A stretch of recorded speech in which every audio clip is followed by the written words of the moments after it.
Good afternoon, everybody. Thank you for joining us today for our media conference call to preview NXT Deadline, which takes place this Saturday at Total Mortgage Arena in Bridgeport, Connecticut. Joining us today is Senior Vice President of Talent Development Creative, Shawn Michaels. We'll begin with opening remarks from Shawn and then open up the call to questions. Shawn? Hello, everybody.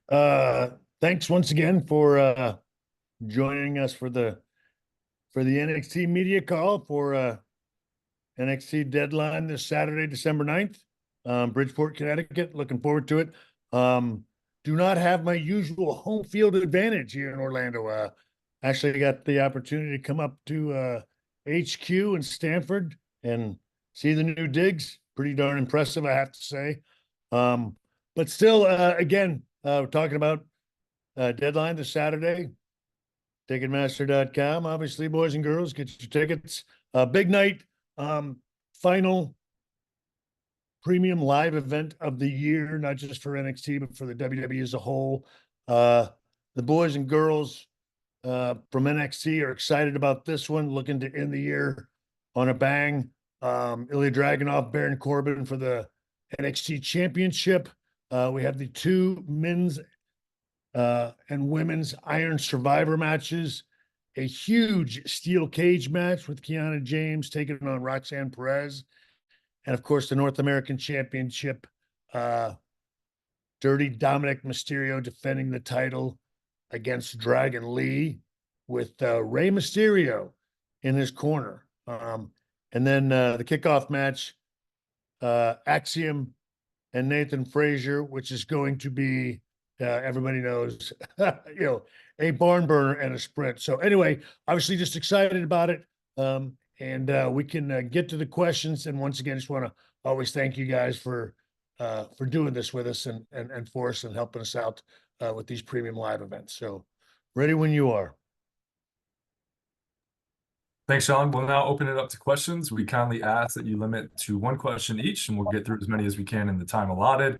If you do have a question, please use the raise hand function within Zoom. Our first question, one moment here.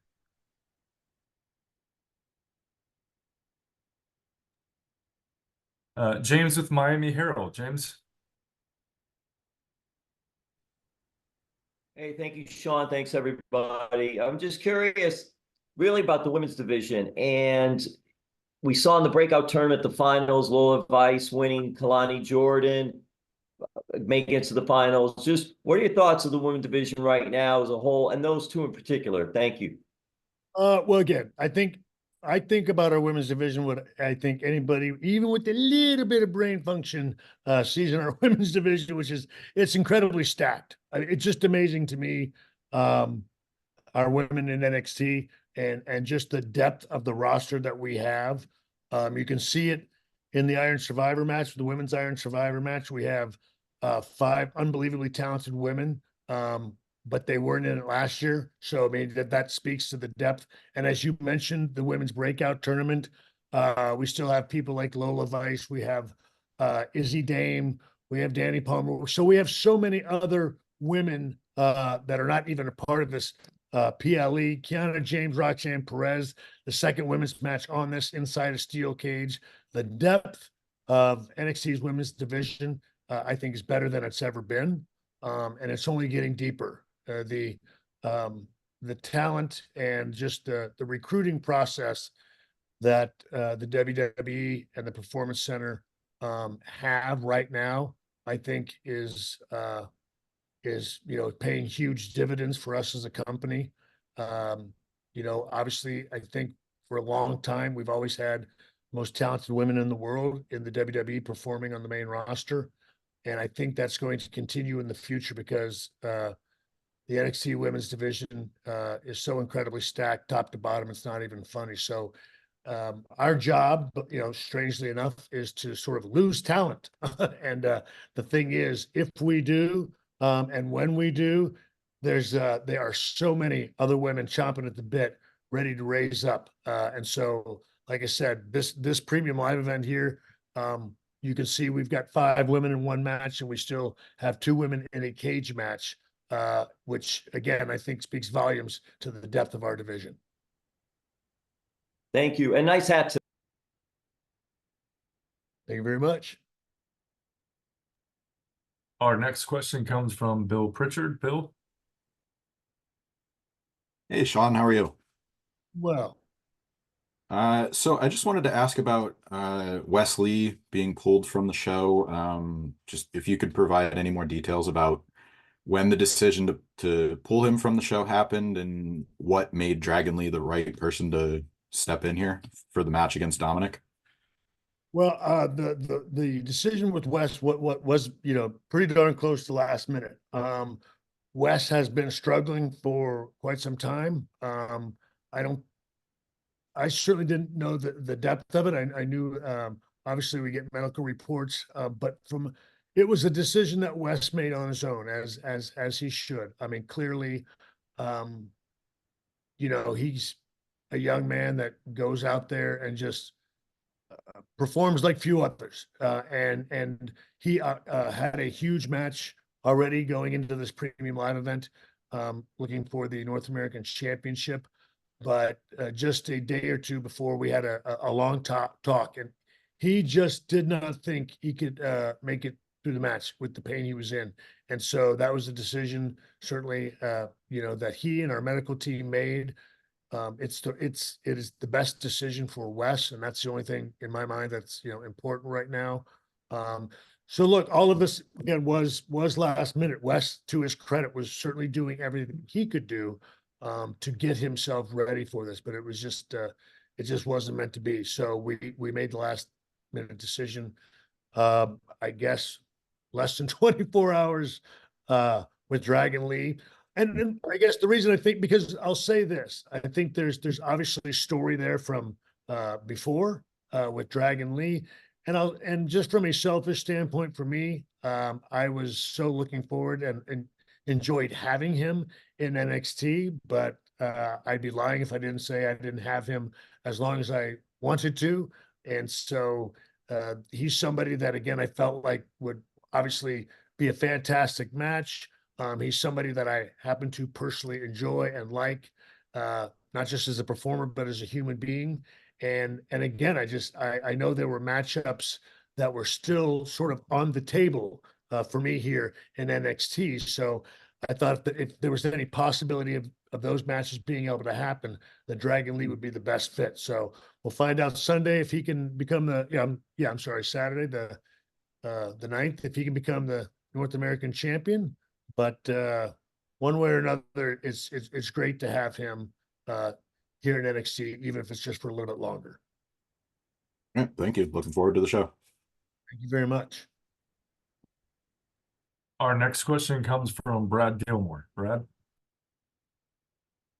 Hey, Shawn, pleasure to speak to you. My question is regarding the NXT announced team. Vic Joseph and Booker T, I think, have been an incredible duo for you all, and I think that they have enhanced the broadcast from my perspective. How do you feel that their chemistry has been, and in your estimation, how do you feel that they have added to the broadcast? I love them both. First of all, so yeah, I'm a huge fan of Vic Joseph. I again, take Vic aside, I think he is absolutely one of the best play-by-plays guys in this business. And I mean that, again, Vic is absolutely fantastic at his job. And I don't know a young man that works harder at that job than Vic does. Book, again, we are on a regular basis in the back, again, laughing out loud with their chemistry every Tuesday night. Again, I still watch as a fan as we're back there doing this. And the fact that it may not always be the right thing, but if I enjoy it and it's making me laugh, I always feel like we're going to keep going with it. So I love their chemistry. I love what it is they put together. I think there's a good yin and yang that goes on there, because Book can be so far out to lunch sometimes, and watching and listening to Vic having to reel him back in is some of my most enjoyable times during the week. So I can't speak more highly of our announced team. But if I could say, like, on a serious note, I don't ever want to lose Vic, but he is absolutely the best. He's a dude that is incredibly gifted and really good at his job. You bet. Our next question comes from Alistair McGeorge. Hey Sean, how's it going? I'm good, Alistair. How you doing, man? Yeah, not too bad, thank you. We've seen some hints this week of a potential new role for Ava after she was seen going into your office, a bit of matchmaking. I just wanted your thoughts on how she's progressing, and are you kind of giving a lot of thought now to where she might fit in the show? Yeah, well, look, I got to say, Ava has been, look, I say this, she's been spending a lot of time. She comes and sees me a lot and brings me a lot of information about these matches. And I got to tell you, I think she's done a really good job. Look, I'll say this. I think we all know the bloodline that Ava comes from, very astute in this business, to say the least. She's been incredibly helpful, assisting me with all the stuff that I have to do. So, and I'll say this, look, she is still part of the NXT roster, a big part of it, and someone that we always love and enjoy having in NXT programming. And she certainly seems to be, she's certainly helping me out a great deal. So I got to be honest with sort of her just business acumen, and I don't know, just her sort of real natural feel for this line of work. I can't tell you that, how much I appreciate the assistance, and nothing would thrill me more for her to take more off my hands in the future, but we'll have to see how that goes. Thank you. Okay. Our next question comes from Ella J. Hi, Sean. How are you? Well, how you doing today? I'm doing great. I wanted to ask about the recent return of Nikita Lyons. Obviously, we saw her return on this week's episode of NXT attacking Blair Davenport. I wanted your thoughts on obviously her coming back and what she adds and maybe what you see for her going forward in NXT. Well, look, I think everybody saw a lot of potential in Nikita Lyons before she went down with the injury, from Blair Davenport. But look, so first of all, once again, it adds to what is already a unbelievably stacked women's division, as we talked about earlier. But I'll say this. So I think anyone with two eyes in their head can see that she's an extremely talented young lady. She does have something special. Again, as people say, that it factor, I think that that's something she possesses. But one of the downsides of having a stacked women's division is there is a lot of competition. And there are a lot of ladies scratching and clawing to get to the top. And she's, it's just not going to be handed to her. She's come back certainly with an intensity and a fire. She looks ready. She looks like she's in shape. Looks like she's going after Blair Davenport, obviously. But look, I'll say this: it's our women are hungry. We've got a bunch of extremely talented women. They're not just going to bend over backwards and let Nikita Lyons walk all over them. So she's going to have to earn it. I think she's a special individual. I think she has a unique look. She's got a certain, I don't know, I guess, a quality, I think, that a lot of our fans like. She's got ability, but like I said, she's going to have to earn it, when she gets back in that ring, and we'll find out here, I'm sure, in the very near future, how that all pans out. Thank you. Betcha. Our next question comes from Nick Hausman. Nick? All right. Hi, Sean. Thanks so much for taking the time today. Hello, Nick. I kind of want to follow up on the last question I had from our call. Didn't know until the last time, but everybody like, Hausman's always going to be a CM Punk question. So, well, it is interesting because since crazy stuff I learned out of this stuff, I don't think I am. I didn't know you were on this PR team. I mean, but there wasn't. We told that. Hey, you know what? I'll take the compliment, I guess. So my question is, obviously, you said really nice things about Punk on the last call. Now Punk has surprised everyone by coming back into the fold. Triple H, Paul Levesque, probably better than anybody else outside of his wife, probably. What was your reaction to these two being able to come together to make this happen? Did it surprise you? And I guess to put an NXT twist on it, of all the other big names coming to NXT, do you see Punk down here as well? At least you could just do me the favor, because I was right, correct? You were. That's why I'm asking. Yes. No, look, to me, I always go back to, we all sort of sat under the same learning tree here. You know, business is first. It's just that simple. So again, for me, I don't think it was a tough decision for anybody. Look, other than the same thing that's always tough, which is working the ins and the outs and the ups and the downs and the ins and the numbers and all that kind of stuff. But as far as a business decision, I again, for me, I don't think it was that tough for anybody, because it was a good business move. So look, I'm happy that I'm happy that it got done. I look, I want this company to thrive. I want it to do well. I want the people that come through the doors, whether it be NXT or come through the doors of WWE. Look, that's why we get into this stuff, again, just because we love it and we want to have success. And so I don't know. And look, even from a Punk standpoint, I don't know, to me, I have always found that if you can go out on your terms, that makes the leaving, when you do leave this, easy and peaceful. And that's what I want for everybody. Because again, I guess for me, the whole time I've always done this job, I've seen people struggle with walking away. So however it is you decide, that you want to make your exit, and I don't care where it is or when it is. If it's something you have peace with, that's what's most important for me. That this job and this life and everything else is hard enough. So I'm happy for everybody involved. And of course, like I said before, yeah, I would always take him. I mean, like I said, I don't know. And I guess same thing I've said before.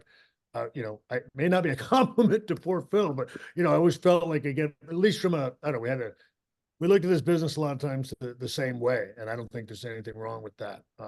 And so anyway, I wish him luck. I wish the company luck. I'm very excited about it. Obviously the NXT universe, the WWE universe is very excited about it, as they should be. I have no doubt there are big things going forward. And it's a great time to be a fan, right? Yeah, I mean, I'm having a good time. Yeah, absolutely. So again, it's a win-win for everybody. And to me, when it's like that, it's a no-brainer, man. I don't spend a lot of time thinking about it or even feeling like we need to explain it. Everybody enjoy this, and let's just have a good time, in the wrestling business. I think that's just the way it should go. Cool, man. Hey, thanks so much for the time, Shawn. Best of luck this weekend. I'm just ribbing. I didn't know. No, it's fine. You're just, it's like Reddit come to life right here, but you're Reddit, but you're also Shawn Michaels, and so that's cool. We're fine. Don't worry about it. Thank you. Our next question comes from TK Trinidad. TK. Hi, Shawn. TK from Women's Wrestling Talk.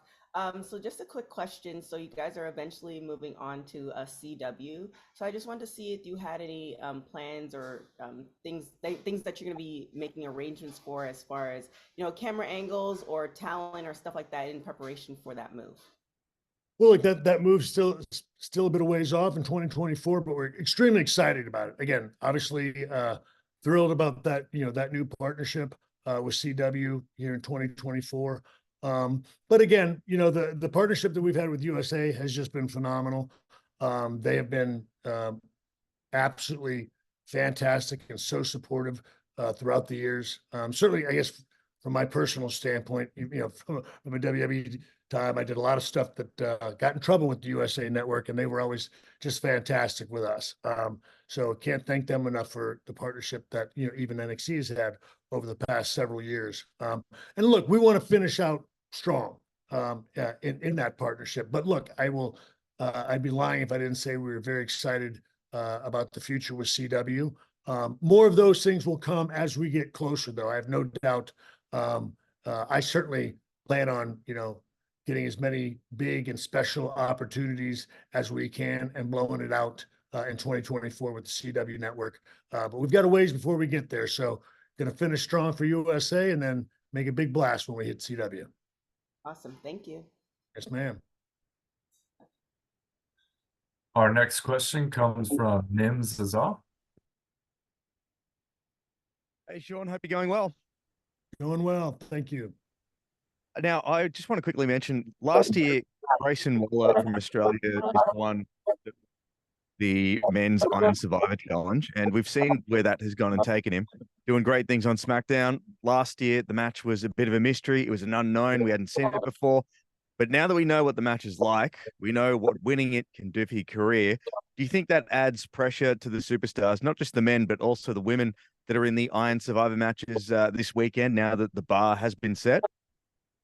Well, absolutely. But I'll say this: there's already a great deal of pressure on the young men and women that come through NXT, especially when they make it to the level of being on PLEs, and then you come to a match like this, the Iron Survivor match, that as you mentioned, certainly propels guys to even more success down the line. But this match in and of itself is a tough match. It's 25 minutes, multiple falls, a lot of working pieces in this match. So I don't think that's something that a lot of times people understand, all the mental capacity that this kind of match takes on you, as well as a physical toll. So look, I think there's a lot of pressure going into premium live events as a performer anyway. Then you add a match that is difficult on top of it. I'll say this: my advice would be to everybody in the match is I wouldn't worry about my future so much as I would worry about Saturday and having a great performance at Deadline on December 9th in Bridgeport, Connecticut. To me, nothing should be more important than the match that they're having this Saturday. They focus on that and do well, I'm sure they'll be fine. Thanks, Shawn. Appreciate your time. Yes, sir. Thank you.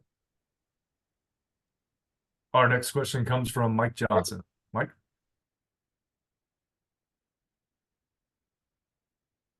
Hey, Shawn, how are you, sir? Good, Mike. How you doing today? Good. I was going to ask about the Iron Survivor, but since he did, I will ask instead about Lexis King, who's going to be tossed in the deep end of the pool this weekend with Carmelo Hayes. Thoughts on how he has progressed since coming to NXT and the opportunity you're giving him this Saturday in Connecticut? Yeah, well, as you mentioned, toss him in the deep end. And we've been doing that from day one. Look, I'll say this: I think he's been doing a great job. It's been. I think he understands he's gotten tossed in. He's been doing everything he can. He's been working well with us. He asks a lot of questions. He's a hungry kid. I think he's someone that has adapted and adjusted to the structure that we have in NXT in a real positive way. I think he is someone that was a prime and will be, I think, a prime example of what NXT can do for you, because he is someone that did need that structure. But look, he's gonna be out there with Carmelo Hayes, gonna have a hell of a dance partner to be out there with. But look, Mike, I won't lie, we're looking forward to it as much as you are. We want to see what he's got. We believe there's a lot of potential there. And again, not to say that his whole career rests on this performance by any stretch. But look, I think we all know the lineage, right? He's got a little experience, but I don't know that he's got experience quite on this level yet. And to be perfectly honest, there's only one way to find out, you know what I mean? And that's to rip the Band-Aid off. So that's what we're doing. But I'm with you. I'm looking forward to see how he does, wishing him the best. I like the young man a great deal. And he's embraced the help and the coaching that we have there in NXT. And like I said, I guess I'm happy for him, because you can, when you see him and how he came in, you can see that was someone who needed our structure, who needs what we do in NXT and at the Performance Center. And so, like I said, I don't know, it's just nice when those worlds come together. And like I said, and now we'll see, at least what a taste of it looks like on Saturday. All right. Thanks for the time. Have a good holiday and have a good show this weekend. Thank you, Mike. Good holiday to you too, man. Take care. Our next question comes from Najir Chambers.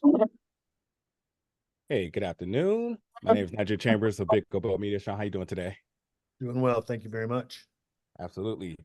So going back to the men's Iron Survivor Challenge, recently on the bump, Trick Williams was asked about where would he like to enter between 1 and 5. And my man Trick said, listen, he wants to come in number 1. He says he wants as much time as possible. He wants to create highlights. He wants to be on the stage. You've been a big fan of Trick for a long time, and you've been in many, many, many matches. What is your reaction to his comment about wanting to be number one when typically the fifth slot could be more favorable for somebody? Sure. Yeah. Well, look, Trick's passion and his hunger. It's that's what we enjoy about him, and he's a kid that's not afraid of the pressure. Whether he's ready for it or not, we will see Saturday. And no matter where he comes in, look, I don't think it's any secret. We see a great deal of potential in Trick. It's on record, obviously, how much I appreciate and enjoy him and like him, and I want him to enjoy this process. I want him to do great.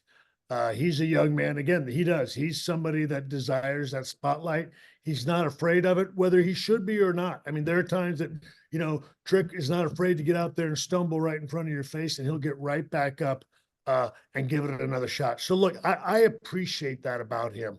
And I don't know, for me, it's hard to not love a dude that's just not afraid to get knocked down and get back up again. And so it's going to be it's going to be a big night for Trick, Saturday. I'm looking forward to it with him. And like I said, there's one of those things for me, it's kind of always this balance of where I've got this business job that we've got this, premium live event that we're putting on.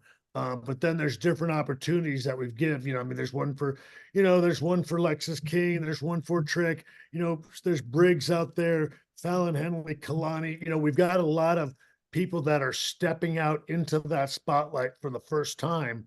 And I can't lie, there's the dad in me that gets a little nervous. You know what I mean? But you want them to, you want them to walk across that stage. You want them to grab that diploma and just have a great night. So that's really what I'm hoping for Trick, as well as a couple others on that show. So it's it's going to be exciting. It's going to be anxiety filled for me as well. But it's going to be a good night and a great way to end the year. Amazing. I was just going to say, yeah, I imagine you see a little of yourself in him at times. Yeah, no, look, he is. That's all I can say is I like him a bunch. I do. He's a good kid. And again, I'm happy that he's getting this opportunity, and I really do. I want it to go well for him on Saturday night. Thank you so much for your time. You bet. Our next question comes from Bernard Cola. Hello, Shawn. It's a pleasure to talk to you. I'm from French, and a lot of fans have told me to ask you about NXT Europe. So, do you have any news on the project? And also, a few years ago, the NXT roster came to Europe for several house shows. Do you think NXT could come back soon? Thank you for your time. You bet. Well, so look, obviously this comes up. I know all of those things are still in the works, but I think you can just take a look at what they're doing, on main roster. Certainly the WWE, huge, in Europe, obviously, internationally, just, going to Perth, going to France, going to Berlin, all of those for premium live events.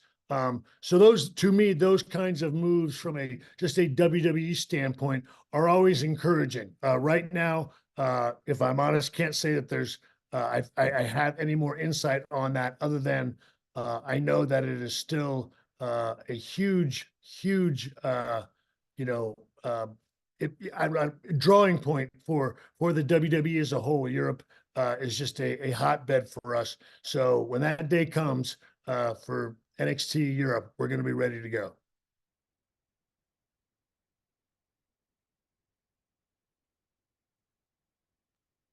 Our next question comes from Matthew Aguilar. Hi, Shawn. Thanks so much for taking the time. Yes, sir. Lyra Valkyria took down one of, WWE's biggest stars in Becky Lynch to become NXT Women's Champion. What did you love most about, Becky's return to NXT and how that helped set Lyra up for this next chapter? Look, the biggest thing, the way it's her servant-like nature that she brought. Becky Lynch is a huge star. She's a WWE superstar through and through. but she came down to NXT and just made sure she wanted to lift up all of the women and NXT as a whole down there. And I think for me, the humility at which she went about doing that to me was just off the charts.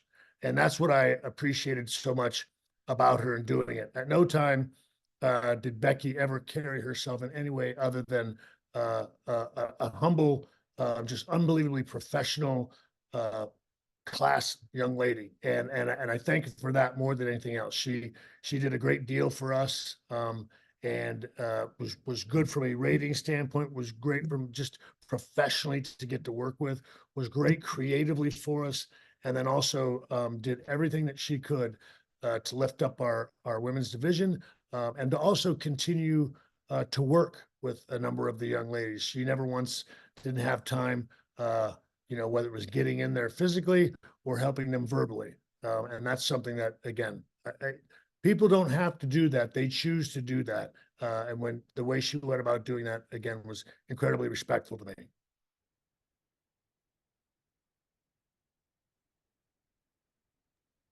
Our next question comes from Kimmy Sokol. Hi, Shawn. Hello there. Recently, we saw more people get signed throughout the NIL program. What are you looking forward to looking with these already talented athletes? Well, look, we're going to stuff them all. No, I'm just kidding. No, look, I love it. We are taking on more people. Look, I'll just say this, that NIL program and just the recruiting process to me has just been a game changer for the WWE and certainly for NXT. These young athletes, boy, they get this stuff pretty darn quick. And so honestly, as we saw in the women's breakout tournament, what we're going to see starting very soon here, starting next Tuesday, the men's breakout tournament. And again, in the future, we've just got more and more people coming in through the pipeline of the Performance Center in NXT. So I can't speak enough to that. Honestly, looking forward to, having a bigger facility someday. But the more the merrier in NXT. I got news for you. We're looking forward to the CW relationship we're going to have next year from a television standpoint. We're going to be locked and loaded and ready to go. And so this NIL program is just continuing to feed the machine that is NXT and the WWE. It's a lot of suitcases back there too. Our next question comes from Russ Weekland. Hey, Shawn, thank you so much. You mentioned earlier on Becky's impact to NXT.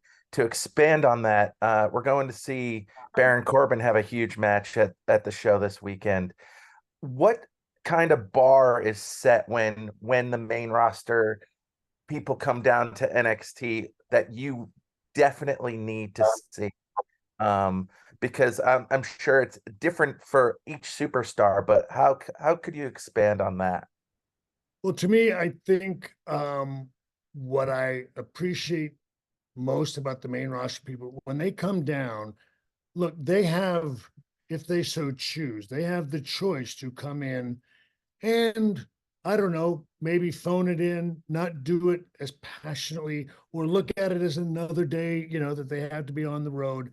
None of them have done that. Baron Corbin comes in like a kid. He's having so much fun in NXT. And look, that's something even Chad Gable mentioned it last week when we had him. Something that everybody mentions when they come down to NXT is how much fun they have. And again, not to throw, a bunch of rain on the main roster, because my best friend in the whole wide world is running the main roster, but ours is so much more fun. Okay. Because I'm Johnny Goodtime. He's Debbie Downer. Okay. I'm Johnny Fun. He's Debbie Downer. No, it's just, they really do. It's the passion, the hunger that they come in with. I think it takes them back again to their college days, to be perfectly honest. I think that's what it is, the kind of feel, the environment that we have at NXT. And look, it doesn't always work for some people. I mean, some people come into NXT like, oh my God, there's a bunch of kids here. When's everybody going to grow up? You're like, well, like we're not.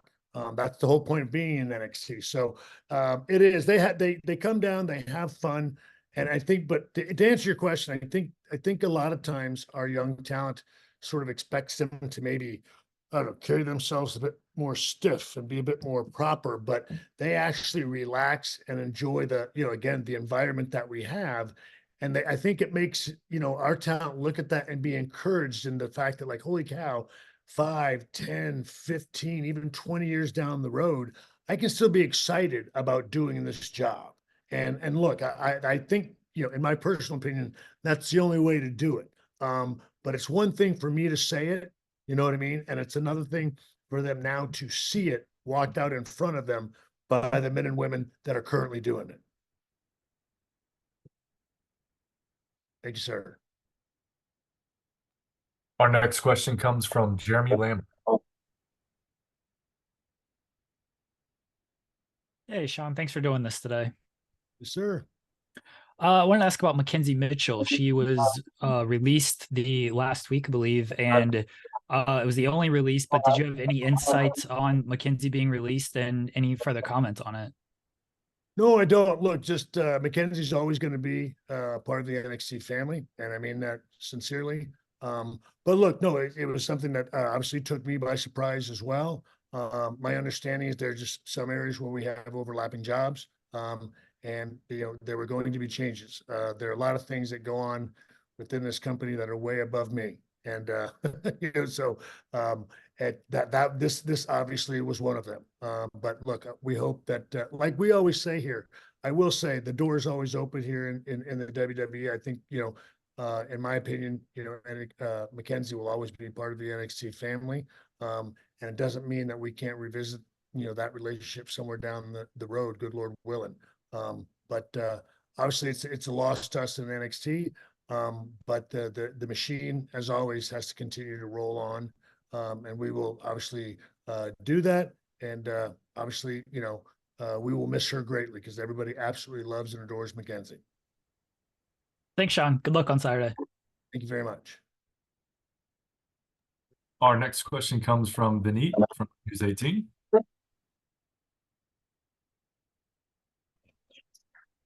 Hi, Shawn. How are you? Doing well. So I'm on this call from India, so I want to know your thoughts on starting talent from India. Gururaj is still on the NXT roster. Indus Sher were there for a while. There were quite a few superstars before that, Jeet Ram, Kishan Rafta. So your thoughts on development of the current talent from India and what the future holds, trying to see how WWE is trying to tap into the huge Indian market. Sure. Well, look, I think, as always, just within this company as a whole, expansion is always the name of the game. And so it doesn't matter if it's India, Europe, Australia, Japan. I'll just say this. I mean, we're always looking at expansion. And obviously, India is a part of that. I can't speak any specifics. I just know that from a diversity standpoint, WWE is world, is global. And so we have diversity that's, on our rosters from everywhere in the world. And that's something we will continue to have in the future. And whether it be India, like I said, or Australia, Japan, one way or another, this is the WWE, one way or another, we will get to you in good time. I can promise you that.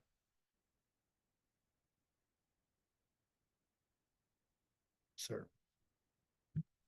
Our next question comes from John Pollock. John.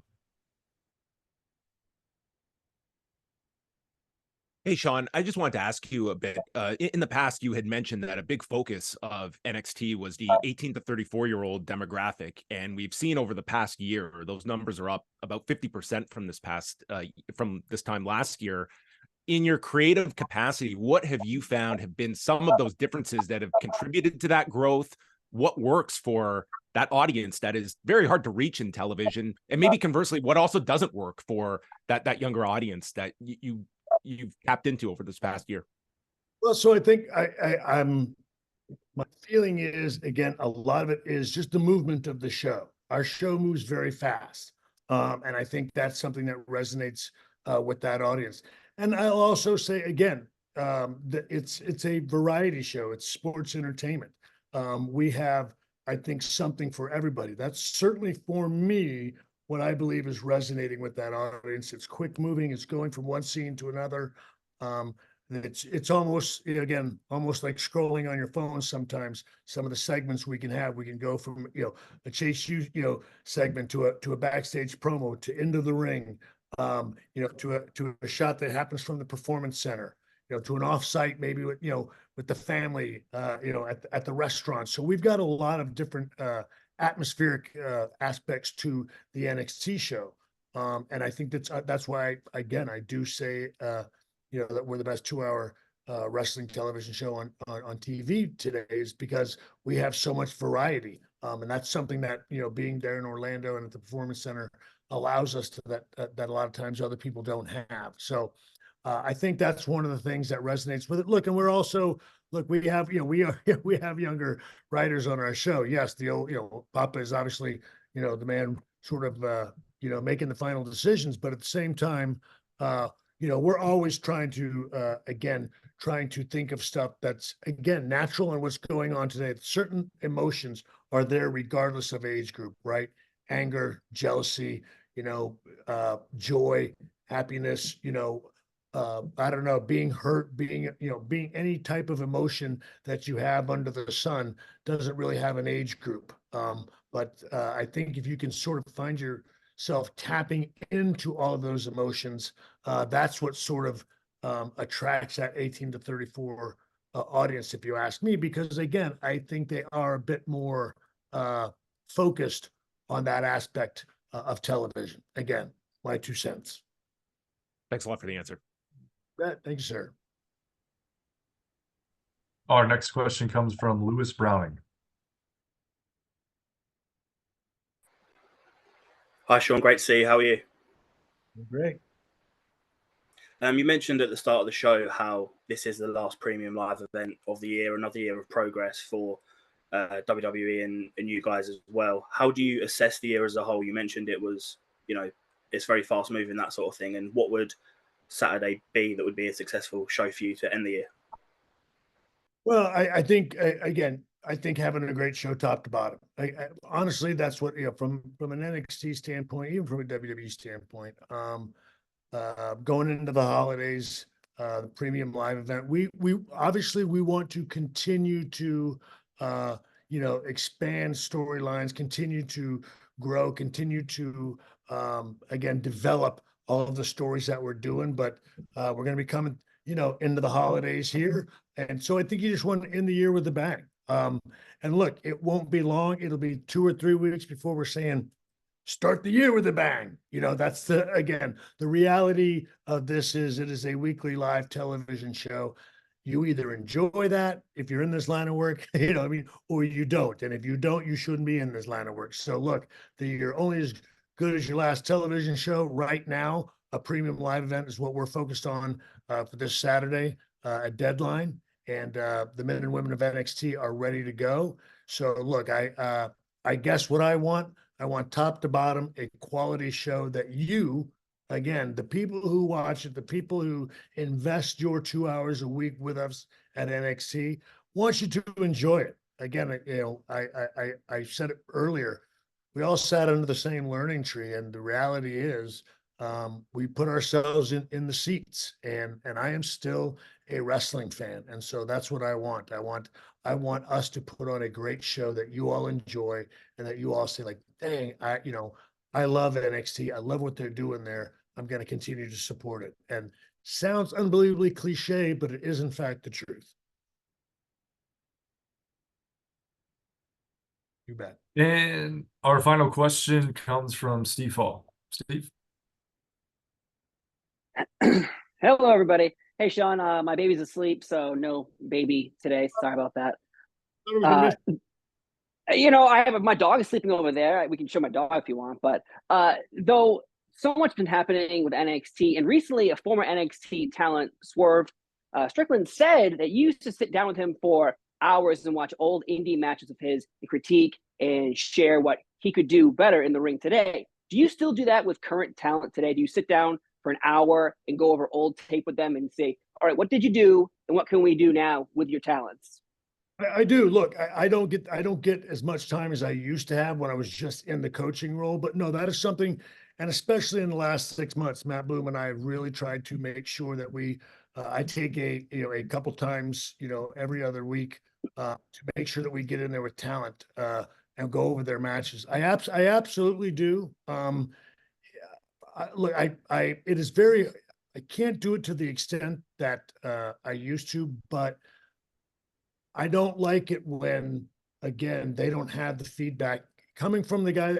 Again, that, sometimes always, Vince used to always tell us, don't go to everybody else. Ask the horse, ask the horse's head. And so look, and there are also times it's great to have Matt right there next to me during the live show, because we can make notes that we want to talk about with these talent as we're watching it live on television. But yes, I absolutely do what I can. I'm not as able to get to as many people as I can, but certainly our main characters and our sort of our top people, so to speak, and certainly our prime athletes that we see, the ones that have a lot of potential and that we're doing a lot with and that are very new to this. I absolutely do what I can to make that time, because that's a part of the job, again, that I love. That's also an aspect of the job that I miss a lot as well. But look, and I love doing it with Isaiah. It was great back then, and I still enjoy it now. So I don't get to, to answer your question, I don't get to do it as much, but I absolutely do get to it, every other week with guys. Well, thank you and happy holidays. Very much. Same to y'all. Thank you all for joining. We'll end with final comments from Shawn. Shawn? Yeah, well, look, once again, I just want to thank everybody for doing this with us. I don't know that anything, earth-shattering ever comes out of these things. And again, I don't know if it's supposed to, but I just appreciate you guys always helping us out with these, promoting this. And when everything's said and done, that's what I want for NXT. I just want to continue to, expose our brand to the world.